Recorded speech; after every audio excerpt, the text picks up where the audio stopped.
as you understand that IMO is the global regulator for shipping. So we as member state at our national level, we need to together in this partnership to have a very constructive and productive engagement with the IMO so that we can speed up the process of the mass operation.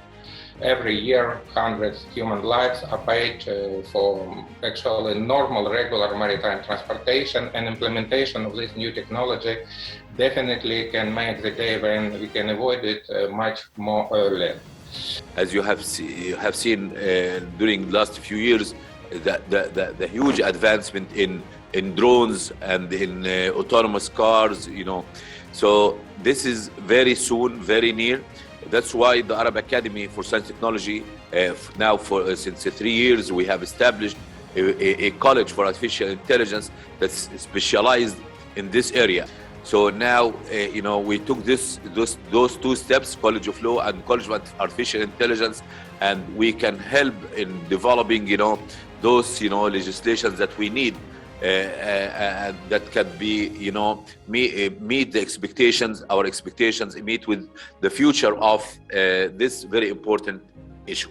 I believe, that communication challenges would all have to be fully mitigated, because if you lose communication, you probably lose control over the vessel, as well as, the sensors that you are installing on board the vessel for cameras, and they have their limitations. But I believe the technology is definitely developing, and we need to work hand in hand with the technology partners, the shipping partners, and the legislation. If you look at the past 50 years, the law would follow the real world.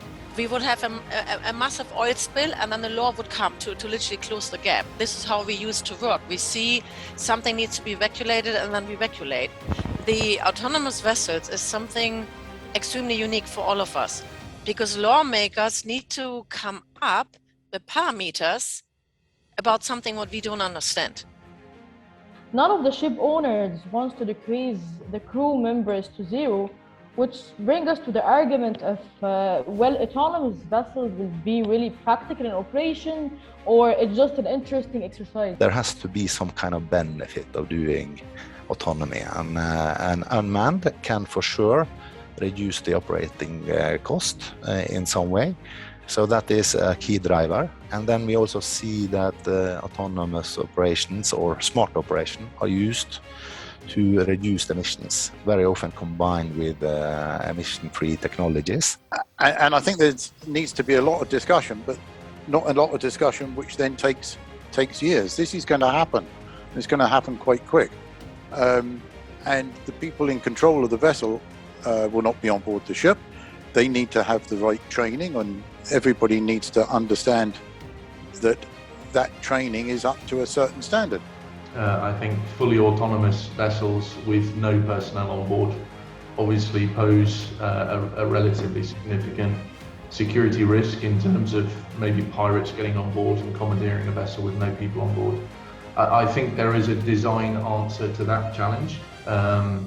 But certainly within the region, with the tensions regionally, I think it's something that needs to be seriously considered. It's not about the technology anymore. We are a technology and solution provider. I think we have taken all the steps, all the measures to ensure that the technology required for autonomous shipping is there and in place. But I think the dilemma here comes in you have so many parties involved there. To have an autonomous ship roaming around the globe, this is the challenge. It's not the technology as such. Here we are at the Ministry of Energy and Infrastructure will continue facilitating such an effective industrial dialogue which will benefit everyone when it comes to implementation of best practices. Yet there are a lot of raising obstacles, but such a dialogues will be reaching all possible solutions.